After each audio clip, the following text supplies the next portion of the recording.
Level 1, Number 2. Create a program that apply Python comments or show how to put comments in your program code. Program demonstrating Python comments. A that single line comment used to describe one line of code.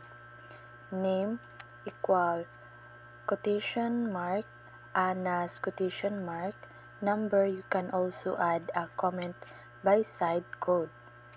Print open parenthesis quotation mark hello comma name close parenthesis number prints a message. B. Multi-line comment.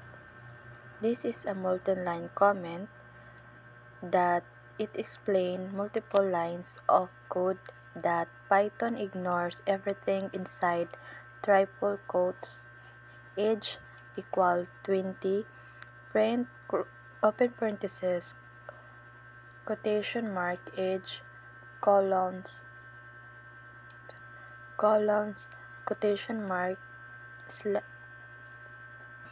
comma age close parenthesis. So the single line comment is open parenthesis the number used to describe a specific line or instruction. Then the multi-line comment is used to write longer notes or explain sections of code. So that's all.